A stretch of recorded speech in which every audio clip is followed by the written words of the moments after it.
Tú no eres el mismo que cuando llegaste a tierra deseable. No eres tu pasado, no eres lo que las personas dicen, no eres lo que la sociedad dice. Tú eres un hijo de Dios, eres amado y Él está orgulloso de ti. Esta es tu familia. Bienvenidos a Tierra Deseable. Transformación más renovación de mente igual a hacer la voluntad de Dios. Es una ecuación así, ¿no? Como que usted dice, bueno, ¿y eso qué tiene que ver? Tranquilo, ya vamos para allá, a ver de qué se trata. El apóstol Pablo le habla a los romanos y allí en Romanos capítulo 12, verso 1 y verso 2 dice lo siguiente: así que, hermanos, ¿a quién le está escribiendo? A los hermanos, a la iglesia, ¿no? Os ruego por la misericordia de Dios que presentéis vuestros cuerpos en sacrificio vivo, santo, agradable a Dios, que es vuestro culto racional. No os conforméis a este siglo, sino transformaos por medio de la renovación de vuestro entendimiento, para que comprobéis cuál sea la buena voluntad de Dios, agradable y perfecta. Incline su rostro, vamos a orar. Padre, ponemos este tiempo en tus manos. Habla a nuestros corazones, que sea todo de ti, nada de mí, Señor. Úsame como un instrumento en tus manos, Señor, para llevar la palabra, el mensaje tuyo, Señor. Que a través de ese mensaje haya un cambio, una transformación en la vida de cada uno de nosotros. Padre, te lo pedimos en el nombre de Jesús, amén y amén. Pablo le está escribiendo a los romanos. Si lees Romanos, Romanos es conocido como la columna vertebral del evangelio. Dicen los conocidos que si tú lees Romanos y te aprendes Romanos, has entendido todo el evangelio. Así que Romanos es un libro extraordinario, bien importante. Pablo le está escribiendo a la iglesia en Roma. Pablo quería viajar a Roma, quería ir y llevar el mensaje, no lo pudo hacer, lo hace a través de una carta y le escribe a los hermanos en Roma. Ahora, déjeme ponerle en contexto qué problema había en Roma y por qué Pablo escribe lo que escribe. Todos los cristianos primero debemos entender y saber que nuestro cuerpo, nuestra alma y nuestro espíritu le pertenecen ¿a quién? ¿A quién le pertenece tu cuerpo? A Dios. Tu alma, a Dios. ¿Y tu espíritu, a quién? Ok, los griegos que estaban allí en Roma, ellos practicaban una filosofía conocida como el dualismo. ¿Qué era el dualismo? Consistía en una filosofía de ideas acerca de que el alma era buena en sí misma, pero que el cuerpo, con todas sus pasiones que nacen en el cuerpo, era malo. Y que lo que se hacía con el cuerpo no importaba, porque igual el cuerpo iba a morir y se iba a enterrar, entonces podías darle rienda suelta a lo que le pidiera el cuerpo. Tremendo, ¿no? Entonces, lo que él pida el cuerpo, lo vamos a dar, lo vamos a hacer. Ellos decían, no importa lo que hagas con el cuerpo, al fin y al cabo va a morir. Entonces, dale rienda suelta, no hay lío, haz con tu cuerpo lo que tú quieras. Pero ¿qué dice la palabra? Que somos ¿qué? Templo del Espíritu Santo. Amén. Bueno, algunos parecemos más una catedral. Entonces, cuando Pablo lleva el evangelio a Corintios, que es una ciudad griega, la gente empieza a convertirse, empieza a ir al Señor y empiezan a formar parte de la iglesia. Los corintios tenían muy arraigada esta filosofía del dualismo y comenzaba a manifestarse eso dentro de la iglesia de Corinto. Y Pablo, al ver lo que estaba sucediendo, les escribe dos cartas, primera y segunda de Corintios. En la carta, ¿cuál era el fin? Refutar por medio de la palabra de Dios esa falsa filosofía de que puedes hacer con tu cuerpo lo que quieras. Y en el capítulo 6 de primera de Corintios, verso 6:9, en la versión del lenguaje sencillo, dice lo siguiente, escuche bien. Pablo ya les dije el contexto, no se le olvide el contexto. ¿A quién les está diciendo esto? No se dejen engañar. Ustedes bien saben que los que hacen lo malo no participarán en el reino de Dios. Me refiero a los que tienen relaciones sexuales prohibidas, a los que adoran a los ídolos, a los que son infieles en el matrimonio, a los afeminados, a los hombres que tienen relaciones sexuales con otros hombres, a los ladrones, a los que siempre quieren más de lo que tienen, a los borrachos, a los que hablan mal de los demás y a los tramposos. Ninguno de ellos ¿qué? Participará del reino de Dios. No lo digo yo, lo dice la Biblia. Amén, no me mire mal.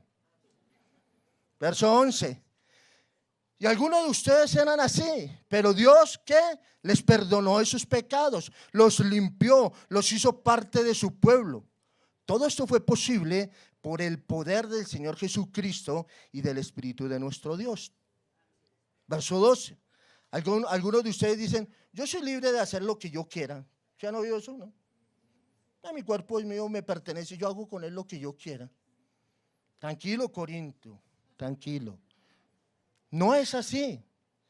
¿Qué dice Pablo? Claro que sí, pero no todo lo que uno quiere conviene. Por eso no permito que nada me domine. Verso 13. También dicen, la comida es para el estómago y el estómago es para la comida. Claro que sí, pero Dios va a destruir las dos cosas. En cambio, el cuerpo no es para que lo usemos en relaciones sexuales prohibidas. Al contrario, debemos usarlo para servir al Señor Jesús, pues nuestro cuerpo es ¿de quién? De Él. Verso 15. Ustedes saben que cada uno de ustedes forma parte de la iglesia, que es el cuerpo de Cristo. No está bien que una parte de ese cuerpo, que es la iglesia de Cristo, se junte con una prostituta. Pues al tener relaciones sexuales con ella, se hace un solo cuerpo con ella. Así lo dice la Biblia, los dos serán una sola persona. En cambio, verso siguiente, quien se une al Señor Jesús, se hace ¿qué? Un solo cuerpo espiritual con Él. No tenga relaciones sexuales prohibidas. Ese pecado le hace más daño al cuerpo que cualquier otro pecado. Diga, ouch. El cuerpo de ustedes es como un templo. Y en ese templo vive el Espíritu Santo que Dios le ha dado. Ustedes no son sus propios dueños. Dígale al que está a su lado, usted no es dueño de su cuerpo. Y usted contéstele, usted tampoco. Cuando Dios los salvó, en realidad los compró y el precio que pagó por ustedes fue muy alto. Por eso deben dedicar su cuerpo a honrar y a agradar a Dios. ¡Wow! ¡Qué tremenda respuesta de Pablo a una iglesia con un sistema de pensamiento contrario a lo que la Biblia enseña! A una iglesia que practicaba el dualismo, a una iglesia que no estaba completamente metida con lo que el Señor decía, sino que tenían otras o tenían una filosofía adicional a la palabra de Dios. Entonces Pablo les está diciendo que el cuerpo es templo del Espíritu Santo. Al convertirse una persona y nacer de nuevo, dice la Biblia, que Jesús y el Padre vendrían y harían morada en nosotros. Por eso somos un templo. ¿Y cómo debe estar ese templo? Limpio. Y debe honrar a Dios. ¿Cuántos dicen amén? Entonces, en ese contexto, Pablo le escribe a los romanos, a los griegos allí en Roma, sobre el mismo tema, acerca del cuerpo. Porque ellos tenían una influencia fuerte de la cultura griega. Y por eso les escribe en el capítulo 12, verso 1, lo que leímos, Romanos 12, 1. Le dice, así que hermanos, ¿no? Le está escribiendo a la iglesia, no le está escribiendo a la gente de afuera, le está diciendo a la iglesia de afuera, de acuerdo al contexto, sabiendo que ellos hacían lo que quisieran con su cuerpo, sabiendo que ellos aún tenían relaciones sexuales fuera del matrimonio o relaciones sexuales antes del matrimonio y estaban yendo en contra de su mismo cuerpo, pensando que era su cuerpo, ¿no? Entonces Pablo les está escribiendo y les dice, hermanos, os ruego, y apela a un ruego, a una súplica, a una oración, por las misericordias de Dios, porque por la gracia y por la misericordia de Dios no hemos sido consumidos. Dios nos ha levantado. Ninguno de nosotros puede decir lo contrario. Dios ha sido bueno, Dios ha sido grande y Dios ha sido misericordioso. Entonces Pablo les dice que por esa misericordia, ¿cierto?, de Dios, que presentéis ¿qué? Vuestros cuerpos. ¿En qué? En sacrificio vivo, santo, agradable a Dios, que es vuestro ¿qué? Culto racional.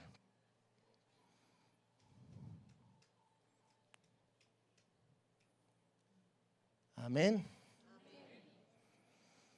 ¿Cómo debe presentar tu cuerpo? ¿En qué? En sacrificio vivo. Y quiero trabajar aquí 2 puntos, y es que Pablo le dice, habla acerca de un culto, vuestro culto. La palabra culto en el original es la peia y significa adoración. Culto, oficio, servicio. Así que el culto es una adoración a Dios. O sea, su vida debe reflejar adoración a Dios siempre. Y eso se hace de una manera voluntaria, nunca obligado. Nadie, ni siquiera Dios te obliga. Lo haces de una manera voluntaria. Te ofreces a Él en sacrificio vivo. Amén. ¿Por qué lo haces así? Por el amor que Él ha tenido para con nosotros. Y es la manera como debemos corresponderle. Entonces Pablo se está refiriendo aquí a algo que se hace de manera voluntaria, que se debe entender como un servicio a Dios en todas las áreas de nuestra vida. Y se refiere a aquello a lo que una persona dedica toda su vida. Un futbolista que está dedicado al fútbol, no que juega cada 8 días, sino que juega en una liga, en un torneo, en un campeonato, es una persona que está dedicada toda su vida a eso, ¿sí o no? ¿Y él qué hace con su cuerpo? Lo cuida, lo protege, se alimenta bien, no trasnocha, no fuma, no bebe, no hace cantidad de cosas, porque dedica su cuerpo a esa profesión, ¿verdad? Y esa profesión, aunque él se prepara toda la semana, va a jugar un partido el día domingo y ese le va a dar la victoria siempre y cuando haya protegido su cuerpo. ¿Estamos? O un ciclista o cualquiera de ellos. Cuando ves a Katherine Ibargüen, ¿cuánto ha tenido que sacrificar, no?, de su vida para llegar a donde ha llegado, ¿no? Y nosotros tenemos que sacrificar muchas cosas, vivir una vida de santidad e integridad delante del Señor con un propósito. ¿Por qué lo haces? ¿Porque te obligan? ¿Porque la iglesia dice? Lo haces de manera voluntaria. Lo haces porque amas a Dios, porque dices, wow, Dios ha sido bueno conmigo, Dios ha sido increíble. Entonces estás haciendo un culto al Señor, dedicas tu vida, te cuidas para ganar esa competencia y ofreces tu cuerpo, absteniéndose de todas las cosas que te pueden eliminar de la carrera. Ese es un principio fundamental en la vida cristiana, el verdadero culto o servicio a Dios. La verdadera adoración a Dios, porque la gente cree que adorar a Dios es venir, levantar sus manos, cantar. No, es una vida de adoración, es una vida donde tú, donde estás, demuestras que Cristo vive dentro de ti, que habita el Espíritu Santo dentro de ti y tú vas a vivir una vida que agrada a Dios y que la gente lo va a ver. Amén. Entonces es ofrecer mi cuerpo, mi alma y mi espíritu todos los días, no por un tiempo, no por un día, no por unas horas, no por el domingo, no. Porque el verdadero culto no consiste en ofrecer rituales. Porque muchos desafortunadamente vienen a la iglesia a cumplir como un ritual. Tenemos ahí la historia de la samaritana. ¿Se acuerdan de la samaritana? Sí, eso está en la Biblia.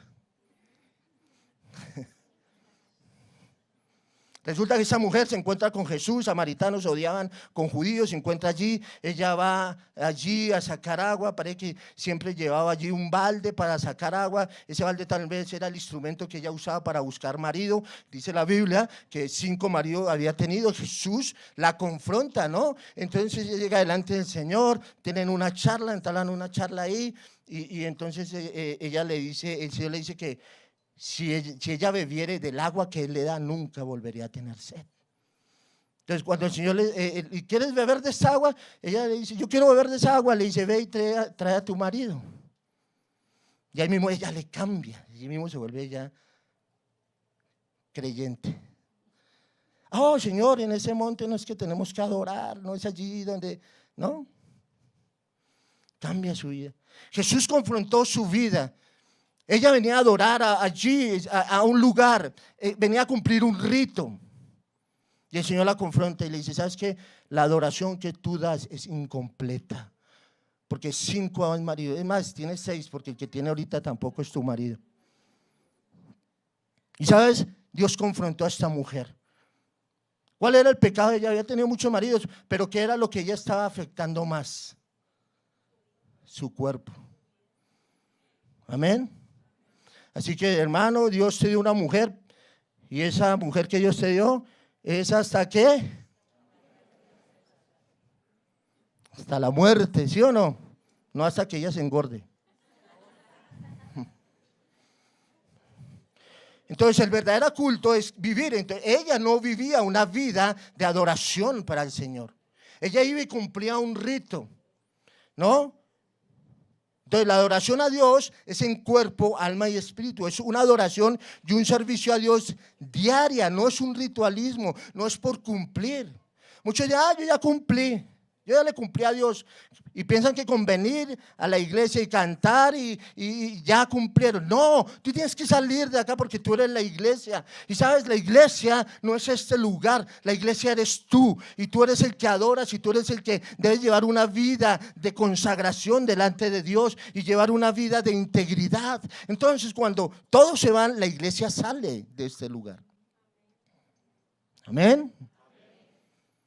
Entonces tienes que llevar una vida de culto voluntario, presentarte delante de Dios de una manera agradable. Amén. Jesús dijo, la hora viene y ahora es cuando los verdaderos adoradores adorarán en espíritu y en verdad. ¿A quién le dijo eso? A la samaritana. Amén. Él se refería a esa acción voluntaria que involucra todo tu cuerpo, todo tu tiempo. Que cuando tú vas al trabajo, a la escuela, a la universidad, al centro comercial, a donde vayas, Cristo va en ese templo. El Espíritu va en ese templo. Y tú ofreces tu pensamiento, tu cuerpo en sacrificio vivo, absteniéndose de todo aquello que puede ensuciar la casa de Dios. 1 Corintios 10:31 dice, ¿no están las pantallas? Escríbelo ahí. Si pues coméis o bebéis o hacéis otra cosa, hacerlo todo ¿para qué? Para la gloria de Dios. Ahora, en la iglesia todos somos santos, ¿sí o no? No nos salen alas por falta de calcio. Pero aquí todos somos santos. Pero la palabra culto habla de un servicio continuo afuera. ¿Cómo somos afuera? Aquí todos nos amamos. Hola, hermano. ¿Y afuera? ¿Besas, abrazas, acaricias a tus hijos como besas y abrazas al hermano en la iglesia? ¿Besas, abrazas a tu esposa como abrazas a las hermanas en la iglesia? Diga, ouch. Así que cuando salimos de aquí, ¿qué hacemos? Cuando vamos al trabajo, el lunes o a la escuela o a la universidad, ¿qué hacemos? ¿Cómo pensamos? ¿Cómo reaccionamos? ¿Cómo actuamos? A eso se refiere Pablo, hablando del culto. Entonces el culto no es venir el domingo. El culto es una vida entregada al Señor, consagrada a Él. Amén. ¿Me estoy haciendo entender? Si no, no hay problema. Tenemos clases, Instituto Bíblico Tierra Deseable, vienen y ahí pues vamos a tener 4 años para enseñarles un poco más. Entonces seguimos ahí, Romanos 12:1, ya no vamos sino en una partecita. Y son 2 versículos, me falta todavía harto. No me distraiga, por favor.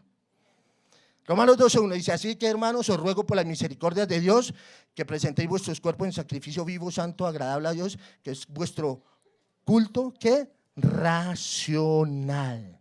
Ya vimos qué es la palabra culto. Entendimos bien qué es la palabra culto, ¿no? Ok. Ahora dice que debe ser racional. La palabra racional viene del original lógicos, que es lógico. La palabra lógico, racional, lógico. Entonces Pablo está diciendo que ofrezcan sus cuerpos en sacrificio voluntario, vivo, agradable, que es un servicio que va conforme a la razón, o sea, a la lógica, en relación con la voluntad de Dios que está en las Escrituras. Entonces, el culto debe ser racional, conforme a lo que la Biblia dice que debe ser un creyente. Amén. Nuestra adoración y servicio a Dios tiene que ser por lógica, de acuerdo a lo que Dios es y lo que la Biblia dice que Dios es. Y la Biblia dice que Dios es santo. Y si la Biblia dice que Dios es santo, tú y yo, ¿qué tenemos que ser? ¿Cómo debe ser nuestro servicio, nuestra vida delante de los otros? Santo. Amén. Porque el Señor dijo, sed santos porque yo soy santo. Amén. Así que ahí tienes un santo al lado. Entonces nuestra vida debe ir en una lógica de acuerdo a lo que decimos ser. Tenemos que ser congruentes con lo que dice la Biblia. No, porque yo no puedo decir que soy cristiano y tener sistemas de pensamiento, filosofía dualista que no va conforme a lo que la Biblia dice.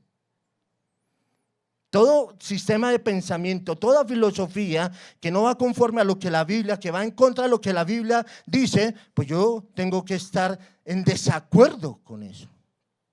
Porque no sería lógico, ¿no? Entonces cuando uno, no, que tal personaje es cristiano, ¿te acuerdas la lógica? No, le falta. Bueno, a todos nos falta. Amén. A eso se refiere lógico. Entonces, su vida tiene que ir en una lógica. De acuerdo a lo dices que eres cristiano, ¿cómo reaccionas? Cuando tenemos conflictos, cuando me cierran a mí en el carro, debe salir ¿qué? Lo mejor. Ay, Dios te bendiga, hermano. Casi me daña el carro, pero el Señor es bueno. Entonces tenemos que reaccionar de acuerdo a un culto y a una lógica. Amén.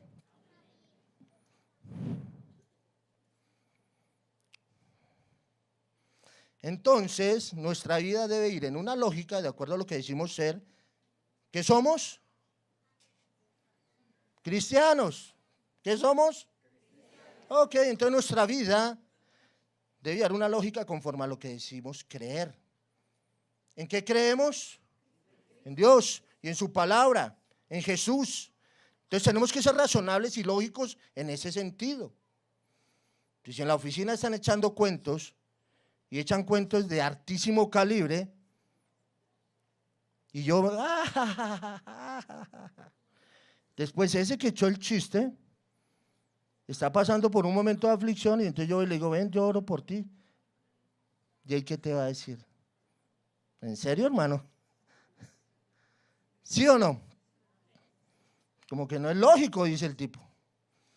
Ahora, la gente de afuera es diferente, no es como nosotros. Tienen su propio culto, tienen su propia lógica. Ellos viven y actúan de acuerdo a su lógica. Yo no puedo evitar que la gente que no conoce a Dios acepte y promueva una serie de desviaciones que van en contra de lo que dice la palabra. Si no conocen a Dios, es imposible que cambien sus conductas. Porque para su lógica, eso que ellos están haciendo está bien. Porque de acuerdo a su lógica, ¿no? Se establecen leyes, vamos a hacer matrimonio igualitario. ¿Y cuál es el problema? Dicen ellos. Si yo lo amo. ¿Y cómo están actuando? De acuerdo a un culto, de acuerdo a la vida que ellos llevan, de una manera que racional. Entonces para ellos estará bien, pero ¿qué dice la Biblia? ¿Qué tienes que decir tú acerca de eso? Amén. Entonces, ¿cuál es la solución para aquella gente que no conoce a Dios, para que ellos cambien de conducta? ¿Cuál es la solución? Predícales el evangelio. Esta gente sin ley de Dios hacen leyes para promover y legitimizar prácticas aberrantes que para Dios siguen siendo ilegítimas. ¿Para ti qué son? Ilegítimas también. Porque de acuerdo a mi lógica no cabe conforme a lo que la palabra dice. Entonces, de acuerdo a eso, a esos dos puntos, Pablo instruye a los romanos. Y le dicen Romanos 12:2, dice, no os conforméis.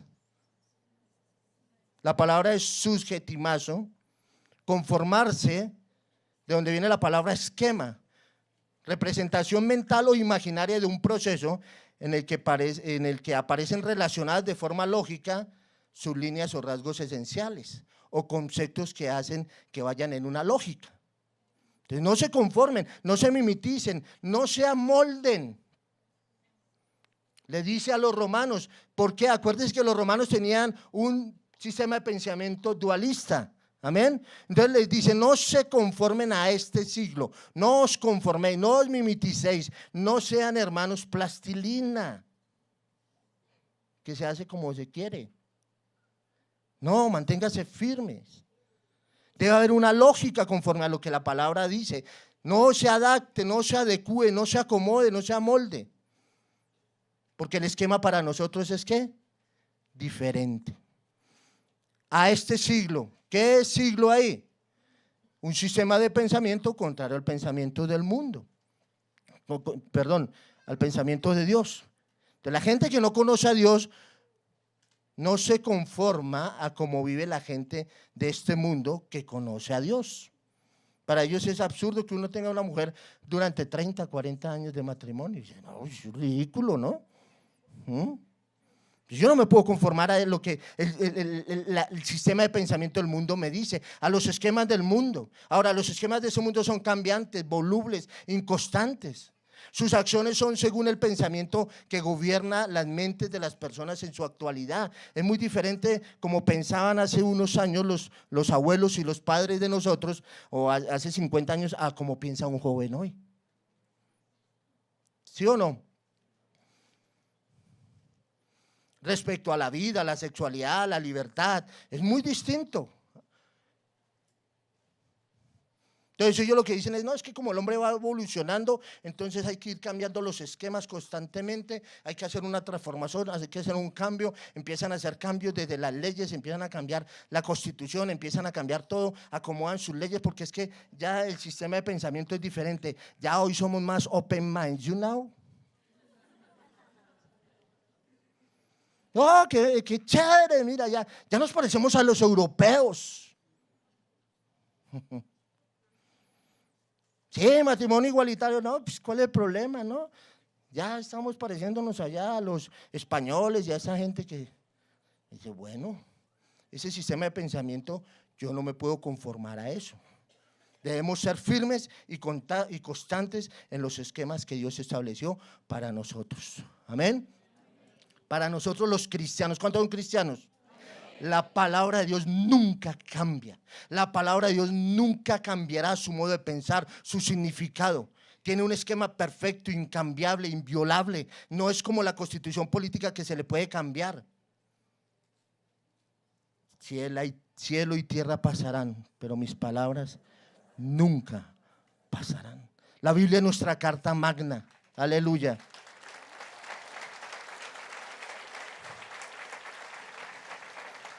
Voy terminando porque ya me están poniendo el piano. La Biblia es nuestra carta magna, que no cambia, que no se adapta a nuestros pensamientos. Jesús es el mismo ayer, hoy y por los siglos. Jesús dijo: el cielo y la tierra pasará, pero mi palabra nunca pasará. La palabra nunca va a pasar. La palabra siempre va a ser la misma. Por más de 2000, 3000, 5000, los años que sean, siempre será la misma. No hay que renovarla, no hay que cambiarla, no hay que hacerle, no. Eso no es lo que debe hacerse. Debemos nosotros someternos a lo que la palabra dice y no someter la palabra a mi sistema de pensamiento. Desafortunadamente hoy muchos la están cambiando a su antojo, le dan una interpretación errada, la acomodan a su estilo de vida. Eso es incorrecto. No podemos pisotear la palabra de Dios y darle nuestro significado. Luego dice la palabra transformado. Transformado, la palabra es metamorfis, cambiar de forma, como una mariposa que empieza siendo un gusano y se transforma en una linda mariposa. ¿Sabes? Tiene que haber transformación en nuestras vidas. Tiene que haber un cambio, un sentido estricto en el cambio interno de cada uno de nosotros. Tiene que haber una transformación.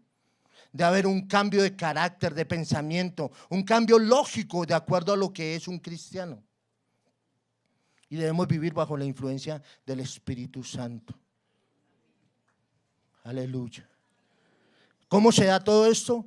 Por medio de la renovación. Anakainosis es la palabra, renovación de nuestro entendimiento. Habla de un ajuste que vamos sufriendo. Vienes al Señor, cuando vienes al Señor por primera vez, pues todos, como todos, llegamos sucios, puercos, ¿cierto? Todos venimos en pecado. Recibes a Jesús en tu corazón, tu vida empieza a cambiar y a transformarse. Y empiezas a vivir una transformación y empiezas a vivir una vida de santidad. Y eso es un proceso. Pero empieza a ver la transformación. ¿Has visto la transformación de tu esposo? ¿Has visto la transformación de tu esposa? ¿Has visto la transformación de tus hijos? Eso es un proceso. La Biblia dice en Isaías 55:8: porque mis pensamientos no son vuestros pensamientos, ni vuestros caminos mis caminos, dice Jehová. Como son más altos los cielos que la tierra, así mis caminos más altos que vuestros caminos, y mis pensamientos más que vuestros pensamientos. Nosotros somos los que debemos adecuarnos a los pensamientos de Dios. Nosotros somos los que tenemos que elevarnos al pensamiento de Dios. Y para hacer eso debe haber una transformación en nuestras vidas. Amén. Al final dice: para que comprobéis cuál sea la buena voluntad de Dios, agradable y perfecta. ¿Quieres conocer cuál es la voluntad de Dios, buena, agradable y perfecta? Ok, tiene que pasar lo anterior en nuestras vidas. Tiene que haber un cambio, una transformación. Tenemos que amoldarnos a lo que Cristo es y lo que su palabra dice. Amén. Tú no eres el mismo que cuando llegaste a tierra deseable.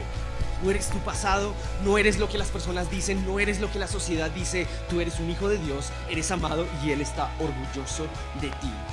Esta es tu familia. Bienvenidos a Tierra Deseable.